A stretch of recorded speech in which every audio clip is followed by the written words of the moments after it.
A dangerous heat wave will make parts of Texas among the hottest places on Earth today. Yes, you heard that right. Triple-digit temperatures are hitting much of the state earlier than usual, and it's sparking concern. Some local power grids just may not be ready. Let's bring in Doug Lewin now. He's host of the Energy Capital podcast, and he's also a Texas energy expert and a professor at the University of Texas at Austin with expertise in the electric grid, renewable energy, and more. Great to have you on this topic, and folks should be aware Texas has its own grid.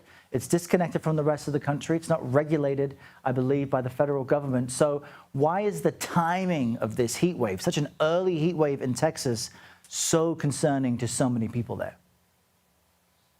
Well, I think first of all, thanks for having me. I think folks are, paying a lot more attention to the grid these days after Winter Storm Uri.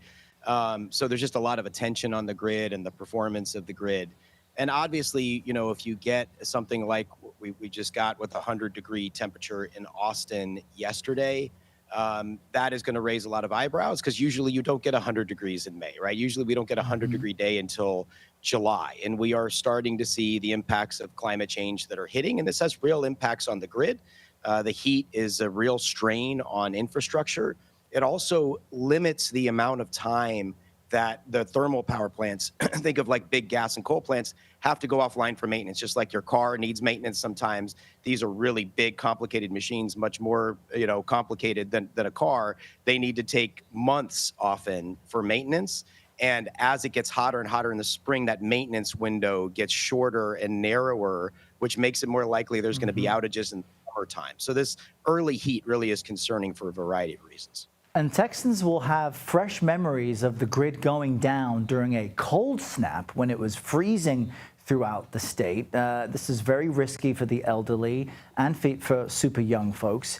And climate change is the type of thing that organizations have been warning about for decades. So in many ways, we did know this was coming.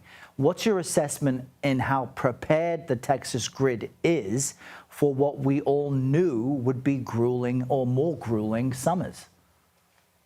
Well, there is some really good news here, which is that Texas has deployed more utility scale solar than any other state in the United States, and at a faster pace than just about any place in the world. Certainly China and Pakistan and a few other places are deploying more solar, but within the U.S., number one and ranking very high globally as well.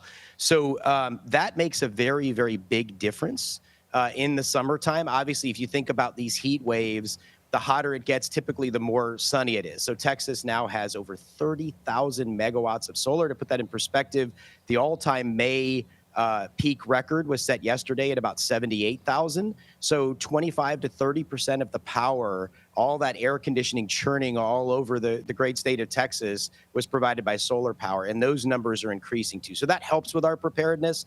I think where we've really got to sort of dial up the preparedness is on the distribution grid, because it really needs hardening, because when it gets hot, things start to sort of, melt down, right? That heat day after day, week after week, month after month puts a lot of strain on infrastructure. And I don't think we're ready for that yet. Yeah, at the very least, you got those solar panels, though. I know my mom in Arizona had to put some on her roof as well to help with the energy bill. We all will need them soon. Doug Lewin, we appreciate you joining us. Thanks so much. Thanks so much for having me.